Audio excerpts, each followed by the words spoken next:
University of Connecticut here for our presentation today. So generally what we'll be doing is just kind of going over just a general overview of, what CitizenLab has to offer as far as, the product side, right? The online community engagement, the tools and functionality.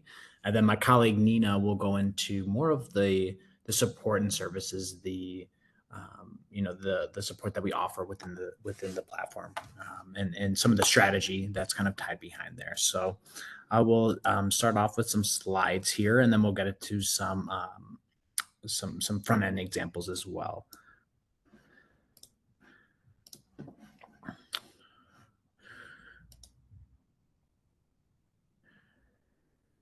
Okay, great. And so, yep. So today, like I said before, joined by my colleague Nina. Nina, if you want to say hello. Hello, yes, I am. I'm Nina. I'm based in Seattle, Washington, and I'm the Gov Success Manager for the U.S. and Canada. Great. And then my name is Billy. I'm the country manager here for the US. And primarily my main focus is showing and adopting an approach or introducing an online approach for local governments here in the US. So I've been in the engagement space for the better part of 6 years. So I've seen it from the very infancy of digital engagement, right? As far as why it's important to both communicate online and in person, in creating that hybrid engagement. And so the Citizen Lab has been has been in the US for the better part of a year and a half. And we've been able to get some quick leverage and some quick traction within big governments as far as like City of Seattle, but also, smaller local municipalities like Norristown and City of Struthers. And kind of the reason being is that we're able to create a centralized place for all community engagement. So typically how, governments and other organizations are able to, to market their projects or communicate their projects. They have them typically on different department pages, or they have them on social media. And so it can be very hard to find where those projects are and how to communicate and how to engage directly on them. And so our platform kind of creates both, you can combine both online and offline participation. So you have all your data in one place, and then you can be transparent throughout the engagement process as you're going along. And so really where we sit is that participation gap between public town hall meetings, right? So it's really opening up the conversation and making government and organizations more accessible, to the residents and to their citizens. And so not everybody can meet those, those Tuesday night meetings, those 6 o'clock meetings, right? And so this is where, you offer a solution and you offer a place where your residents can engage not only on their own time, but also to be able to measure some of that impact and increase, hopefully, some of those resident engagement numbers that you would typically see within a consultation.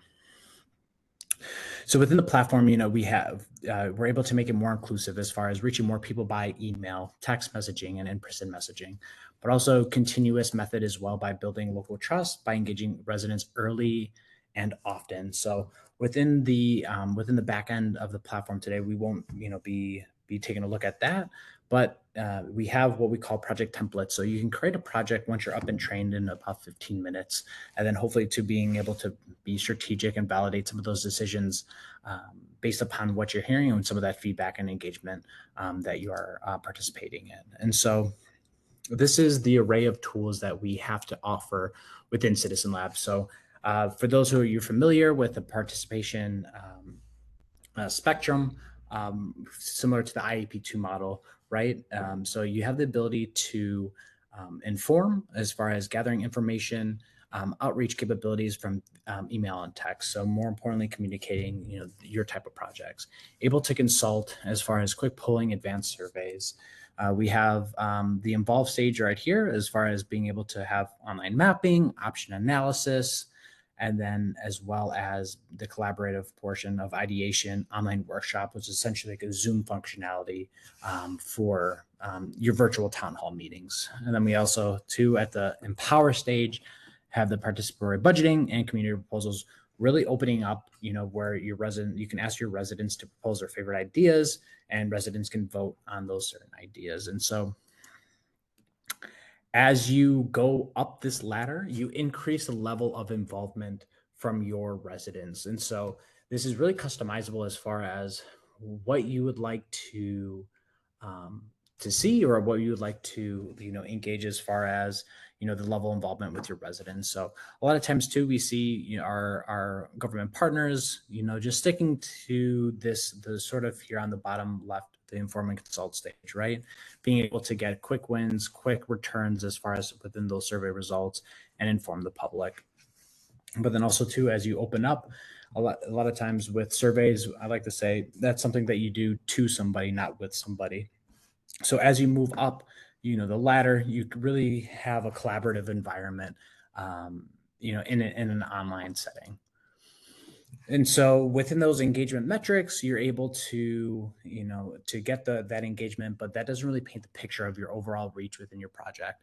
And so within the back end as well, you have what we call the visitor analysis section. So you can see how many people have visited. So you might have only had, maybe 500 survey responses and results, but maybe to that project page, you informed 5,000 visitors, right? And so this kind of helps, I think, paint a narrative into your overall outreach communication strategy.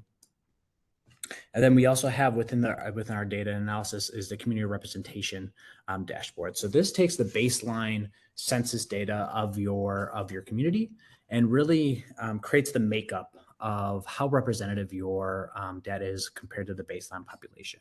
So this could be just baseline from other census data, or you can take any baseline, if you have that information, and really see how representative your data is. And so a lot of times we see within our clients is, when they do it by neighborhoods, they can see maybe what particular neighborhoods are maybe not seeing as much traction in, and then they can micro their communication strategy to really fill in the gaps as far as their overall strategy and overall goal. And then I'll let Nina take over this. Nina, just let me know when to change slides. Yeah, sure, absolutely. So yeah, the being referred to as an expert is definitely very flattering, but I do have about 5 years of experience in the public sector and public policy. So I really try to leverage my experiences in the public sector to understand, especially our government clients, but not always. We do also work with some nonprofits and other organizations that do outreach. So what we really try to do during the onboarding process is understand deeply what it is that your goals are, connect you to a global community of engaged governments. So we have this really awesome community platform where you can also engage with other governments in the US and worldwide just to sort of swap strategies. And then we have an online academy as well that is embedded in the platform. So you can switch slides. So this is how the structure is worked, right? So especially with a digital engagement platform, we understand that we don't want to just send you into the deep end, without guidance, because digital participation is not just as simple as establishing a website and kind of calling it a day. It really does have to be just as strategic and intentional as in-person engagement. So like as a CitizenLab advisor, what my job is to make sure that not only are you enabled on the technical capabilities of the platform, but that we work together to co-create a strong engagement strategy to make sure that we're maximizing the potential of digital engagement. And I will touch on that a little bit later as far as what that looks like. And then you have your core team, right? So we also do internal organization workshops where we really want to optimize for the team that is managing this project to see, are we getting communications involved? Are we getting our community engagement coordinators involved? Who are the stakeholders, and who are the project managers who are going to be managing the day-to-day of the platform? There's also great support and training. So we have an actively manned support chat bubble. We have a really, really solid knowledge base. So we have tons of guides and tutorials and support articles that pertain to what it is that you might need. And I can speak personally to the efficacy of those guides because when I was working for the city of Jersey City, before I was working for CitizenLab, I was using their guides as a practitioner to inform our engagement strategy. So really, really well put together. And then we have our community platform, like I mentioned. So we can move forward. So this is just a little taste of what some of the onboarding looks like. And the idea with this e-participation canvas is that we want to define the building blocks of the engagement strategy, and we really don't want to leave any stone unturned ahead of the digital engagement strategy. So, and the implementation of the platform. So when we talk about objectives and goals, we really want to understand what are the shared goals of all the stakeholders? Like, what are the short and long-term goals? Because your short-term goal might just be get one project on the platform in one department, but your long-term goal might be to synthesize all the projects of the city and have a more informed public, right? Or your goals might be to reach historically disenfranchised folks, you know, and then we'll talk about how we can possibly do that. We want to visualize what kind of projects are going on the platform, and how and the kinds of strategies and tools, sort of like what Billy was speaking to on the citizen participation ladder, what tools are going to be most effective. And another element that I like to consider is where in the policy or project cycle are you? So if you're still creating an agenda, then how can we involve residents in creating that agenda and understanding, you know, what it is that folks want to see out of their government? Or if you're in the process of implementation, how can we keep folks apprised and gather feedback on how the implementation is going, right? Or whether you're finished with a project, how can we communicate what's been done? So there are a multitude of ways that we can play around with the different tools that CitizenLab has available. And then we also go into understanding the stakeholders. So who is in charge of the core team? Who is the point person? Who are the operational and strategic stakeholders? And is everybody properly enabled, right? Who is the audience? So the target audience could be every resident. The target audience could be folks that have historically not been engaged in conversation.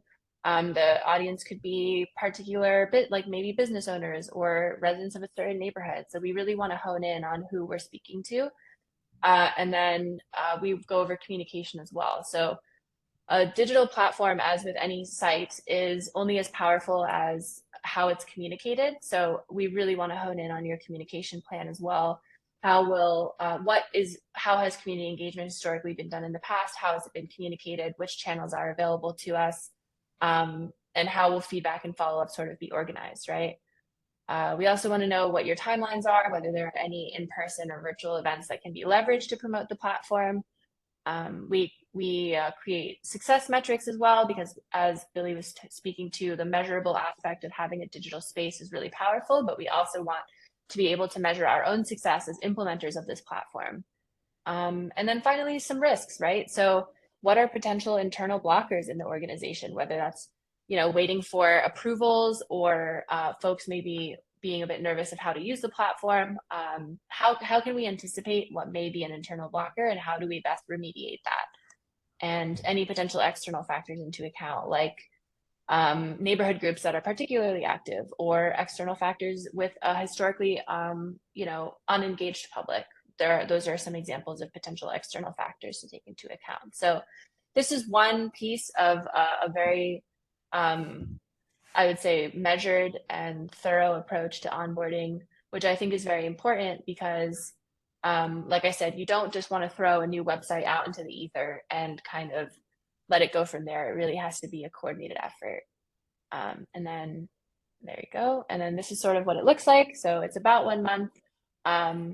So we have an intake session, which is where the like community engagement manager and myself sort of, you know, change hands. So that's when you come to me, and then we kind of discuss your main objectives and decide what the implementation is going to look like.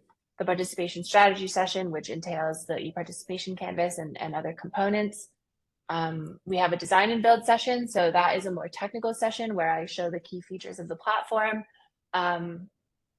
And then also we co-create your first project together. So that way you've seen the process from beginning to end, and can comfortably do it, like Billy said, in about 15 minutes moving forward. There's also a pre-launch quality check. So that's where I audit the site and see, you know, check the copy, check the headers and the image dimensions, but also the structure of the site, and see if the projects are robust. That way we don't, you know, you don't launch without a little bit of help. And then we have expert sessions. So sessions that I can help provide inspiration with other sites that are relevant, engagement booster, where we talk about how we can get even more engagement on the platform by leveraging a blended approach, internal organization workshop, or a project design workshop. So And to speaking to the slide, the duration of the implementation does depend on what your specific timeline is personally, and also um, the schedule and availability of the team. But we like to train the trainers. So there's a core team that is fully enabled and then can go on and pass on that knowledge to other project managers. So that is a little bit of an overview of the onboarding process and kind of our approach to it. So we really try to be as thorough as possible, just as far as, because our mission is really to make community engagement inclusive and thorough and comprehensive. So we try to model that in our onboarding as well. Great. Thank you, Nina. And so I think it's really important what kind of Nina, emphasizes is, it's a really a two tailored approach, right? Because like at the end of the day, it is, it is a software, right? But it's how you use it. It's how you integrate it with your, and creating that culture of engagement with your organizations that's really going to propel your communication and engagement, effort and bring it into, the 21st century. And so within CitizenLab, you probably see this French, the like sign kind of behind me or before earlier in the presentation. I'm in Belgium right now, but so we started in Brussels, but we have a think global, act local approach to community engagement. So that's really where, myself and the team and Nina really come in as far as taking some of the better parts and learnings and structure that we've learned within the beginnings of Europe, but then also applying them here on the grounds, whether it's with, the city of Seattle or Lancaster or, a better part of, 50 clients that we have here within the US currently right now. And so we just have, two quick more slides and then we'll get into some front end examples, really show the emphasis in the beginning workings of the platform here. But I'd say three main things why governments and organizations really like to work with CitizenLab. One, ease of use. So within the website workings, you'll see that we make it very simple as far as the approach to engagement. So it's not a very high resident education and training as far as how to use the platform. So we use what we call a dynamic timeline. So within each project phase, you can see where you're at right now, what has happened before, and what is going to be happening after during the project lifecycle. But it's also ease of use within the backend as far as within the admin and creating those projects. Like I said before, as far as once you're up and trained, it takes about 15 minutes to create a project and make it up and coming. Two, ease of deployment. So that's where Nina was describing the onboarding process. We do the e-participation canvas, really solidifying the strategy and the building blocks of your engagement consultation for a better launch. And then three, ease of use post-production. So you don't need to hire or have a dedicated staff resource person for the inner workings of this software and platform. So this is hopefully meant to reduce a lot of your ongoing work that you're currently doing, simplify and streamline a lot of your communication and engagement that you're already doing, but having it all in one place. And so enough of kind of this slideshow. Let's get into some of the fun things, and I'll keep it here within the search bar so we can go into some of these website examples. So the first one that we'll be seeing is the city of Lancaster, which is in Pennsylvania. It's a small town, or relatively of 60,000 population base, but this is a really unique case. So this is actually their government website here. So when the residents come to the website, they're prompted here. They have popular pages review, but let's scroll down to the bottom where they have their Engaged Lancaster. So join the city's online participation platform called Engaged Lancaster. This tool helps residents lend their voices to cities and projects. So you can head over to Engage Lancaster, create an account, and get started. And so you can see when we click into this site, we have cityoflancasterpa.gov. When you click into the CitizenLab platform site, there we go, switch into this tab. We have engage.cityoflancasterpa.gov. So it creates the same branding guidelines to the resident user. It's not, it doesn't seem like a completely different website here. And so when you're asked to sign up here. We also have, where you can If you have a high ESL audience, you can create a separate Spanish speaking page. So we have two ways that we like to do translations. One is with Weglot, which combines both native translation and automated translation and handwritten. So a little bit, I would say that it's Google Translate on steroids, essentially. And then, but then you can also recreate a site here as far as within your Spanish site. So any Spanish materials that you have or any other ESL languages that you have, you can just recreate a specific project for those audiences. When you go here, scroll to the bottom, you can see all the active projects. You can also see the archive projects. So, I'm sure some of you've heard in some city council meetings, some members of your community have maybe said, hey, maybe I haven't heard of this particular project, or, I was never knew of what was in the working. So this is a great historical archive of all the projects, all the work that you're doing, right? And so kind of shows all the different workings and all the different projects that you've had. You can filter by different tags, and then you can also do by different areas as well. And then these are all the different types of projects that they've had that are currently archived. And then also too, you can list your upcoming and ongoing events. So this creates that hybrid approach to engagement of where you can particularly see, what is happening, in that in-person meetings directly type there. And then here at the bottom, City of Lancaster, how to engage, easy as sign up, complete a profile, select a project to review, and provide your feedback. We do have ways you can participate unverified, so you don't have to register. That would be with using our survey functionality, and I'll show you how the City of Seattle was able to leverage that right when we get done with this. But let's click into one project so you get a good sense of what a project page looks like. So we'll do a fun one here, the artful intersections. So this is what we would consider a project page. So we have a project banner right up here, up the top. We have a quick summary. We have here the project description. So title, description, pictures. You can upload videos, very customizable of how you want to create this layout here. And then we really get to the power of the platform here within this tiered or this dynamic timeline phase reporting or project finder, I should say. So right now, even though we're at the end of this project has already been archived. And maybe I'm a resident that comes into this page and I say, hey, maybe I didn't hear about this artful intersections, but I would like to see what has happened during this consultation. So let's go back into the first phase. They did a survey below right here as far as, information to help the artist design the artwork for this summer. What's really great too, then they went into now analyzing the community feedback. So closing the feedback loop as far as, displaying what they've been able to hear from their community members. So this is kind of what they've heard. And everything too is shareable by QR code as well, and then some PDF documents here.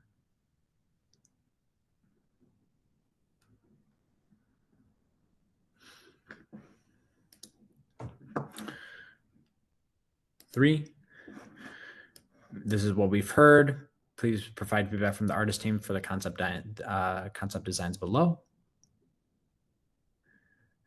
And if we click into one of these, here, let's take a look at section B.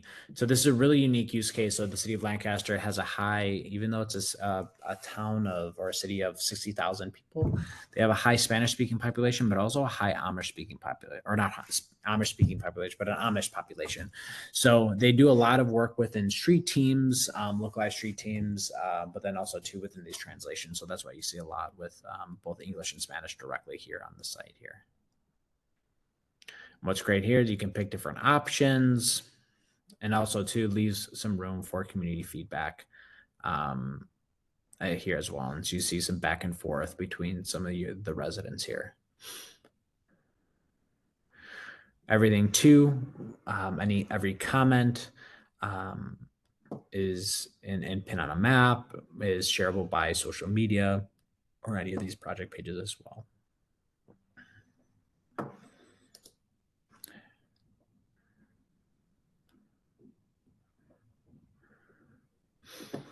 Four, design concept shared.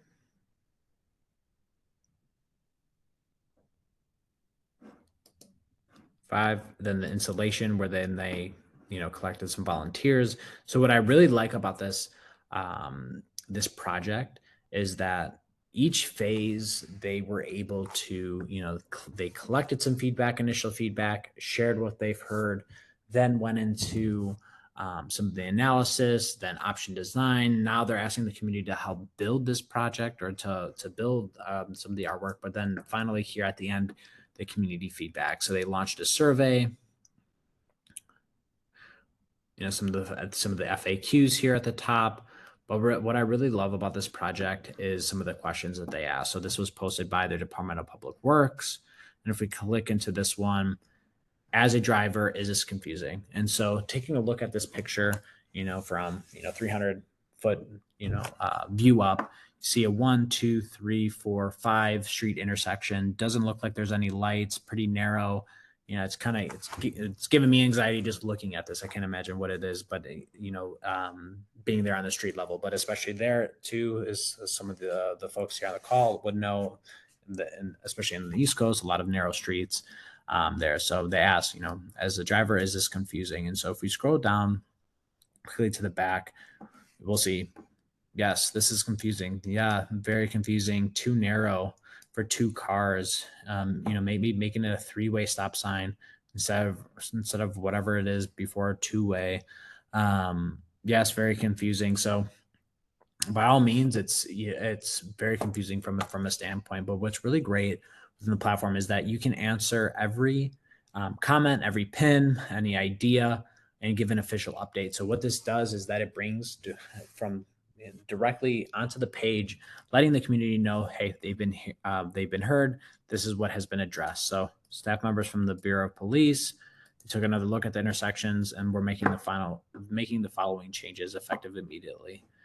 1, expanding the width of the lanes to accommodate 2 passing vehicles.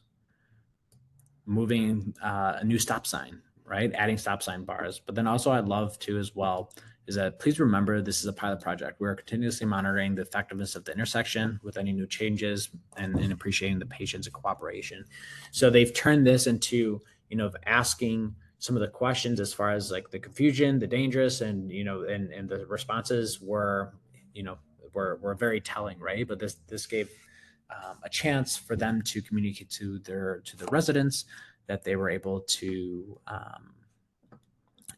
or to show some of the changes that they've made, and that their voices were heard during the engagement process. Right, and then the next site too we'll take a look at is the city of Norwich in state of Connecticut here. And so this is inner workings with their economic development department. And so we saw too on the first site with Lancaster, with the translations as far as what it looked like creating a separate site. Here on the bottom, we have a cookie policy, and you can change it to different languages this way. So this is using that Weglot translation, which helps or uses a combination of both algorithm translation, so like will translate, but also native translations as well. So I'll switch this back to English because my Spanish is not that good. So, envision the future of Norwich, help make Norwich the best place to live. And so we can go back, same kind of design filters as far as the active, the archive, the different areas. And these are the different projects. And so we can go into this where they've asked their community members to submit an idea. So just leave a general comment on the page of the project page, collect general comments and information from the public. So what's really great within our backend in our analysis, we have an AI capability that would auto tag a lot of all these ideas. So you'd get a consensus of of some of the ideas of a lot of the quantitative data that you'd be getting. So we don't ever want to limit to limit the ideas or to use of some of the more open-ended questions here. And so they asked their members to either do a pin on the map here. Yeah, let's take a look at this as like purchase a Starwood property, turn it maybe into a roller rink. So this is a comment here below.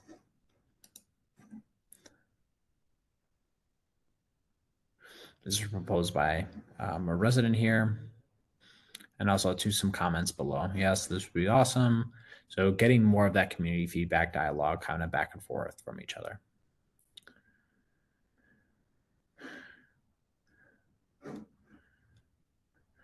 We can also turn this into a list view, which is the ideation. We can take a look at maybe what's trending, what's the most voted on. And then let's take a look at the small theater. So different ideations of how to revitalize our downtown area. So, explaining, there's a bunch of big theaters, but we don't have kind of the old classic kind of movie theaters where you can see some of those classic films. Mostly we rode bikes, talking about too a little bit about, their teen experience growing up. Used to have the Toys R Us, RIP there, right? Fast food. So what this does is kind of creates a little bit more personal connection, bringing it to the online space. We have as well, official update here. Don't be discouraged if it doesn't happen tomorrow, but it's been recorded, duly noted. Thanks for the input. And then comments here as well. And then, I like how it's like the reminiscing kind of going down memory lane, right? Going back to Main Street, back in the 80s, a little research, incredible idea. So moving beyond, kind of moving beyond the survey a little bit here with some of these open-ended comments here. And as well as, leaving those official updates, you can comment here on the bottom and give official comments, and you'll have a different badge here.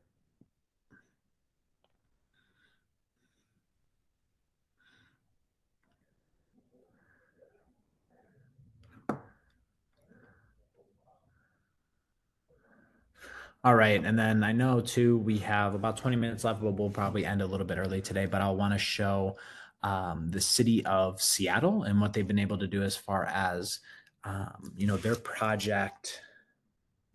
They're using our platform for their comprehensive plan. So let me click and share this tab, and we'll be able to share. We're going to send the slides that we went over, as well as some of these website examples for you all to take a look at as well. And so same similar layout that you've seen, as far as the sign up portion of it, the different translations here.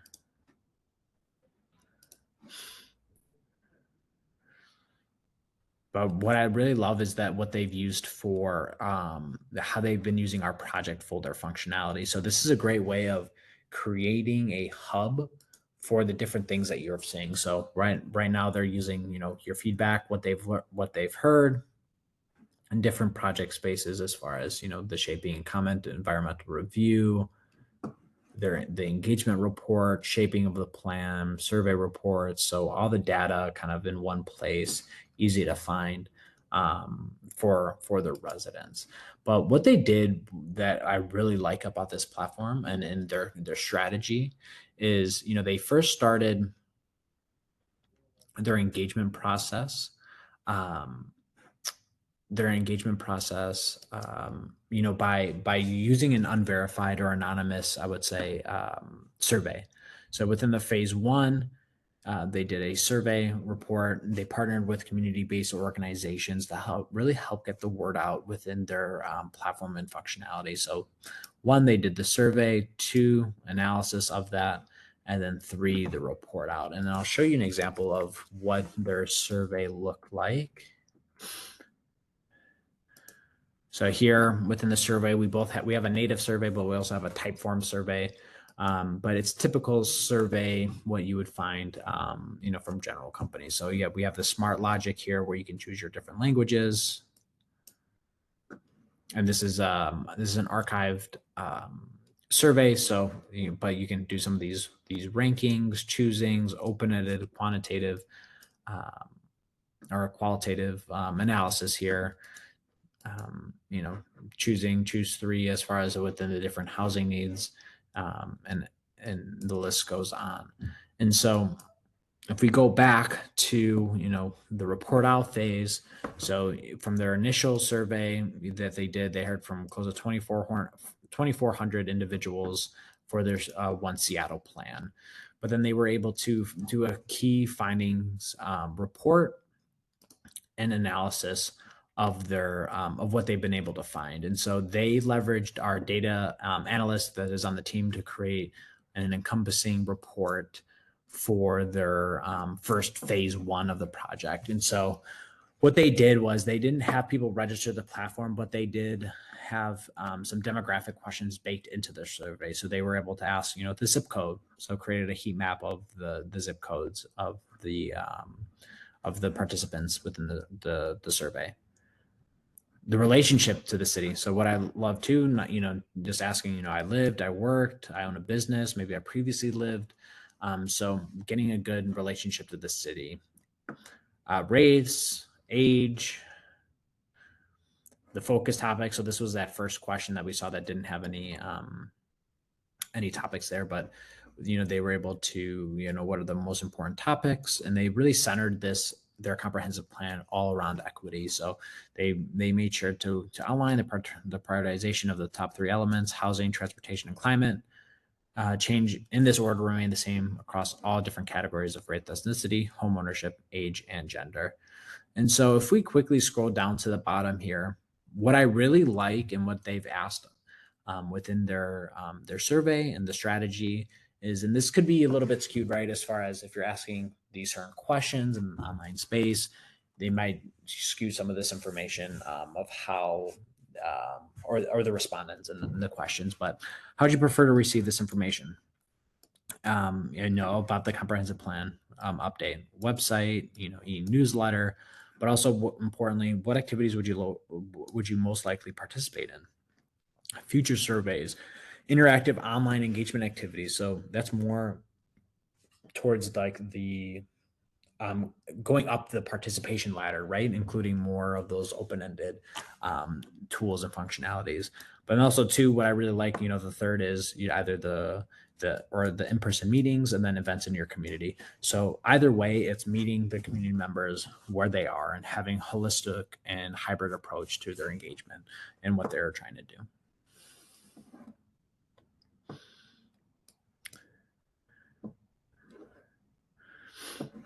And then if we just quickly go back here, and then we'll make sure we stop for any questions here.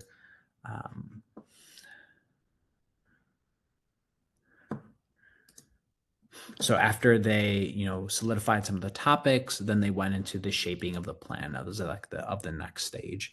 And so have the same kind of layout within a project where they have the title, description. What's really great is, so within that first phase of the project, they had that unregistered participants, but still ask those demographic questions. But then now when they're asking people to comment, this is now that they're saying, high registrant users and asking some even more demographic questions baked in there in the back. So they just did a quick scoping period, and then the residents were able to,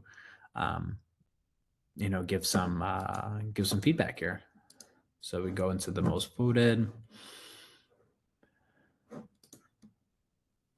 They chose alternative 6, a real plan to solve the housing crisis, which is, everywhere now within the US. And so, kind of description, what they're talking about, and then some of the comments here by the community members. And what I really like about this, so right now we've seen, 3 different project or 3 different engagement platforms, but all serving 3 different purposes, right? The first one with the city of Lancaster, more encompassing of an entire city, right? Multiple different projects that have to do with multiple different facets of their community. Norwich, economic development, creating ideas, how to revitalize the downtown area. And then here with City of Seattle for their comprehensive plan. And so really what I like as well within this comprehensive plan, they're combining the hybrid approach to engagement, all the inputs, all the events, community meetings kind of in one place, clearly outlining as well, what's the engagement process, what's the key engagement or key audiences, what's the engagement process, right? They created a separate site.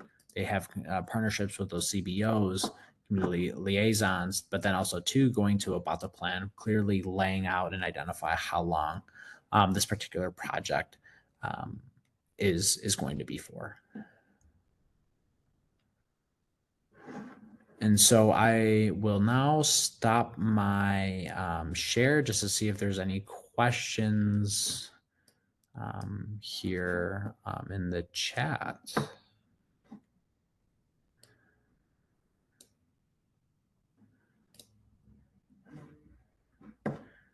Okay, and it looks like we have a hand raised, Jill.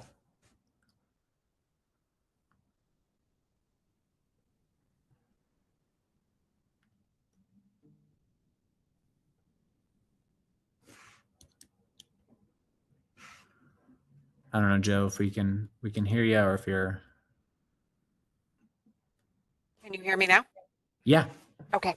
I love this platform, and I used to work for the city of Norwich, so I love that format with hitting groups that normally we don't hear and see from. But I live in a different community right now, and um, unfortunately, I think everything's become politicized. And so, Mhm. is there a way that we can get away from that anger as a recreational sport and using an online platform to do that recreational sport that seems to be so prevalent? How do you frame it that it does stay purposeful? I do understand people are scared, and so that passion often translates into anger or the NIMBY kind of Mhm. behavior. Do you have any recommendations for that? Yeah, I'm happy to answer this, Nina, and you can provide some additional context as well. And so, I think as long as the recreation, as long as you're not talking about paddleball or was it paddle boards or It was and pickleball. Pickleball pickleball, was the one. pickleball. Yeah, that's been plaguing the whole U.S. across the U.S. is the pickleball epidemic. But I think really framing the conversation of, and especially too, like I really like to compare it of in what I say like the wild wild west of like Facebook, right? Because a lot of times when within local communities and governments, their first interaction, their first taste of like community engagement is on the social medias of the world, where I think people are used to acting a certain way on those social medias. So I think clearly identifying and broadcasting out like, hey, this is a space for proactive and productive conversation, right? We do have some moderation policies in place. So, identifying within your About Us and the moderation policy that you already have in place. We do have some AI moderation. So, if there's any derogatory languages that are being about to be posted, it would be flagged. They wouldn't even be able to post those posts. So, I think, communicating out as far as making it known that this is a place that not only where their feedback will be measured, right? And then being able to communicate out of when they um, when they give their opinion, showing them like we saw within the city of Lancaster, for instance, that those reports and just showing and closing the feedback loop as far as what's the measurables that they're and what's being taken account to when they're voicing their concerns or giving their feedback.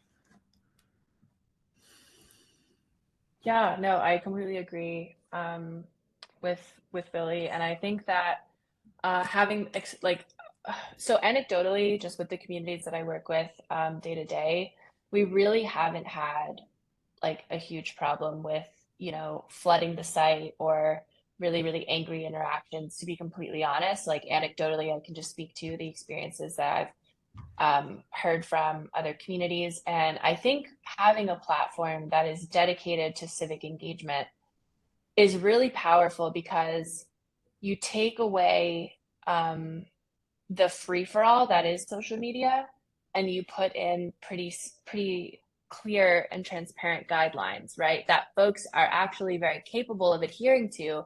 They just need that expectation set for them. So whether that's very, very clear FAQs, very thorough instructions on how to engage. And as Billy said, there's also AI moderation. Setting those expectations early and often tend to be very helpful. Transparency as well. So also echoing what Billy said, if you make people feel heard, they tend to back down, right? And so if you're an engaged moderator, that is something that can really also help folks to build trust with the platform and with the administrators behind it, where they are, where they know that their input is not just going into a vacuum or being shot into space and never heard from again.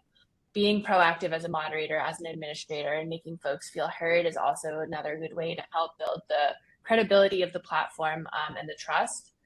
I think also having positive projects as well as maybe some more contentious projects is a good balance for the site. So maybe there is a positive project like, what do you love about your community? Or we have a new park, we have new funding, like what do you want to see in this public space? Or what are some local businesses you want to uplift, right? Like there are certain projects that you can introduce to the platform to begin with that are less contentious. And then of course, if you put on like a pickleball, or something related to housing usually tends to be a little bit more contentious. Those kinds of things can come a bit later, but setting the culture of the platform early with positive examples tends to help.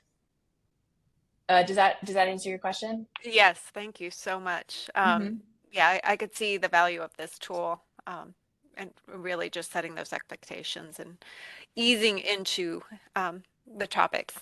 Yeah. Mhm. Yeah, I think people also, they really want, like, another thing I really like about digital engagement in a platform like this is that you are allowing folks to really raise themselves up to a civic standard, right? So you're setting the tone of civic engagement and you're allowing folks to really like explore for themselves like what they want to see for their community.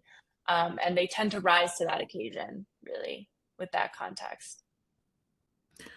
Yeah, and I think too, what you were saying as far as the initial projects, right? As far as like, what do you love about your community? Or you even see too, like we're renaming the dog park, right? Or and for me as a resident, and maybe if I have a dog, like I would be more apt to participate in or uh, engage on directly on that type of project than maybe a comprehensive plan. Because maybe to me, as far as like a resident, I wouldn't really know why a comprehensive plan is important or why it would be effective or and important to myself and the community. Billy, we have a question in the chat as well about mobile. Yeah. So Kate, you speak to the functionality of the platform for people using it in a mobile only format. So our platform is completely mobile compliant. So it really fits the size of your screen. So it's 100% compliant in that way. Another couple of points that I didn't mention is that we're WCAG 2.1 AA compliant. So for the visually impaired screen readouts, they can use our platform. And then also as well as security standpoints, the highest like security standards as far as ISO accreditation, and all hosting inside. And then Randy, as well, is there a way to view it while building it? Yeah. So you have a side by side view. What does it look like on a desktop, also as a tablet, and then mobile as well.